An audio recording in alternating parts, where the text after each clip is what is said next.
그때도 그때 신창원 때 우리도 막 비상근무를 나갔던 것 같은데, 왜냐하면 그때 도주하고 나면 원래 이제 각 기관에서도 이제 그 해당 그 연고지 쪽으로 파견을 나가서 이제 근무를 하고 하는데.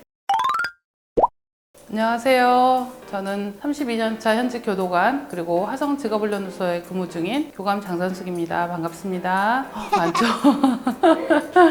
많은데 아직도 그 기억나는 사람이 있어요. 마약으로 들어온 할머니였었거든요. 근데 그 할머니는 근데 너무 고우셨어요. 조선 쪽 할머니였었는데 우연히 이제 한국에 방문하는데 누군가가 마약을 가방에 넣어준 거예요. 그래서 이걸 갖다 팔으면 용돈을 할 수 있다 이래서 공항에서 바로 걸렸는데, 그 할머니는 정말 수용생활도 잘하고 자녀들도 교육도 잘 시키고, 그래서 한겨울에 중국에서 자녀들이 설날 세배를 하러 또 오고 이랬거든요. 근데 그런 안타까운 경우도 있었고. 수용자 간의 싸움도 좀 잦은 편? 있죠. 왜냐면 보통 사람들도 제한된 공간에 있다 보면 불편한 일들이 많은데, 이 사람들은 밖에서 그래도 좀 일반적이지 않게 생활을 했잖아요. 그런데다가 제한이 되고 또 자기들 사건들로 불편하고 이런 상황이라서 마음이 편안하지 않은 상태인데, 누군가가 자기 심기를 건드리면 일단 감정이 상하죠. 그래서 그 수용자들끼리 폭행 사고가 생겨나지 않도록 항상 저희가 관찰을 하고 있죠.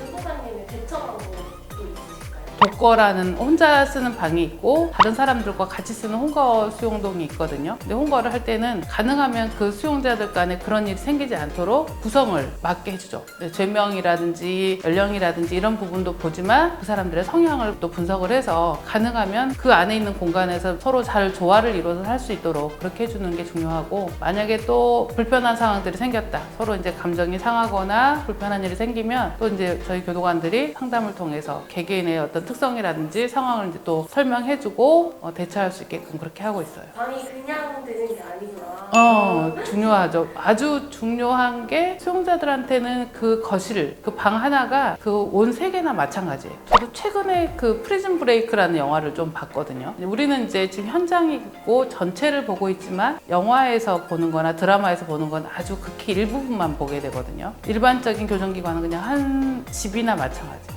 그냥 생활하고 있는 곳, 이 사람들이 일정한 기간 동안 살아가고 있는 곳. 그런데 그 영화나 드라마에서 나오는 건 항상 어떤 사건이 생기는 그 현장으로 나타나죠. 그런 차이가 있고, 거기서 보여지는 교도관들의 모습, 또 수용자들의 모습도 마찬가지라고 생각해요. 일반적으로 보면은 수용자들은 평소에는 그렇게 특별한 일이 많이 없거든요. 그런데 그렇게 특별한 일 없는 건 영화나 드라마 하면 재미없잖아요. 더 중요한 한 스팟, 어떤 그 특정한 시간이라든지 사건을 중심으로 하다 보니까 너무 불안하고 불편하고 이럴 수 있지만, 사실은 거의 대부분 교도소는 조용해요. 전 사실은 잘 안 봐요. 잘 안 보는데 그래도 가끔씩은 이제 보려고 하는 게, 교도소에서 뭐 탈출에 관련된 그런 영화라든지 아니면 또 어떤 특별한 감동 있는 영화들도 조금씩은 보려고 하거든요. 왜냐면 그 외부인들이 그런 모습을 보고 또 우리 교정에 대해서 궁금해하기 때문에, 그래서 일부러 보려고 노력은 하고 있어요. 탈출을 감행한 애니.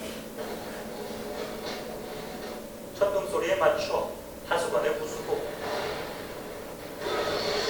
엄청난 길에 통로를 지나 자유수로 나온다.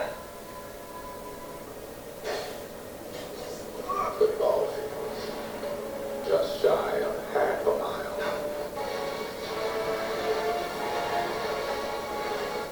앤디의 탈출보다 수정이 더 큰일 난 것은 예전에는 도주라든지 이런 사건들이 생긴 적이 있어요. 그래서 사실은 저희가 89년도에 그 수용자들을 다른 기관에 이송하는 과정에서 그 대규모 문제가 생겨서, 그때 이제 저희가 그전에 이제 격일제로 근무를 했거든요. 그러다가 이제 3부제로 바뀌게 되는 그런 중요한 계기가 돼요. 왜냐면 교도관들이 비번날 근무를 많이 했거든요. 밤새 야근하고 그 다음 날도 또 하고. 그래서 이제 그런 부분이라든지 환경적인 부분이라든지 여러 가지 이제 일들이 많았거든요. 또 병원에 입원해서 병원에서도 탈주한 사례들도 있었었고, 검찰 조사를 나가서 또 탈주한 경우도 있었고.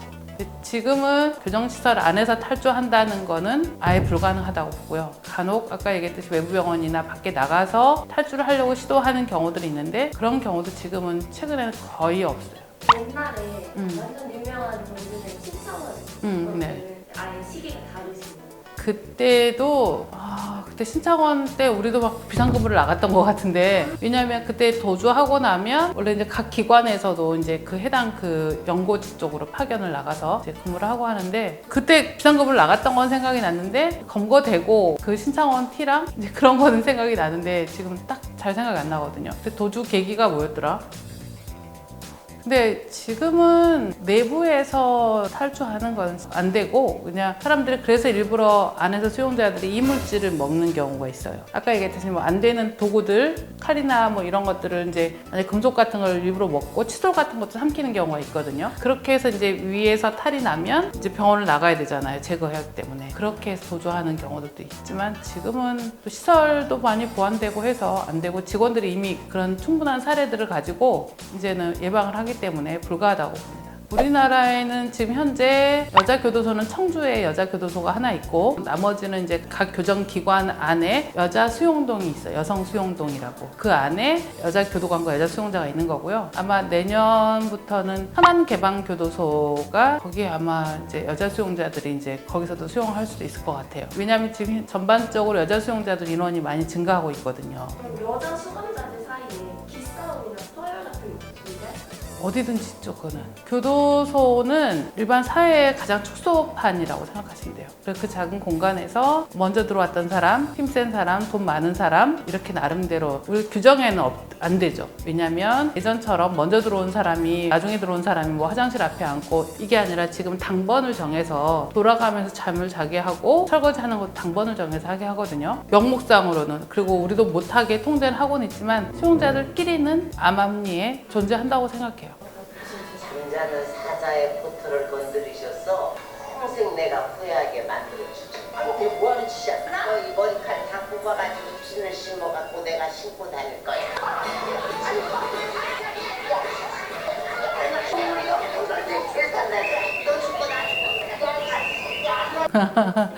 저기서 이제 설정은 좀 잘못된 게 파란색은 여자 수용자들 지금 입지는 않아요. 제가 보기에 저 사람들은 형이 확장된 수용자들이에요. 이제 등급이 있거든요. 우리가 이제 형이 확장이 되면 그 사람들 전과라든지 뭐 형기라든지 이런 걸 고려해서 4급부터 4급, 3급, 2급, 1급 이렇게 정해지는데 저렇게 핑크색을 입은 사람들은 아마 설정을 모범수라고 생각하고 설정하신 것 같아요. 지금 현재 청록색, 일반 3급, 2급은 이제 청록색이고 이제 1급으로 되면 우량 수용자라 그래서 이제 연한 보라색 옷을 입고 있거든요. 그렇게 비슷한 설정을 하신 것 같아요. 제가 오랫동안 근무를 했었기 때문에 지금 현재는 약간 후배들이 더 많잖아요. 그래서 후배들한테 약간 롤모델이 되는 선배 그런 역할. 이제 제가 궁극적으로 더 관심 많이 갖고 있는 거는 이제 비행 청소년들 범죄를 예방하기 위해서 어떻게 하는 게 가장 효과적일까를 고민하고 있거든요. 그 친구들의 이제 멘토 역할을 준비하고 있고 하고 있어요.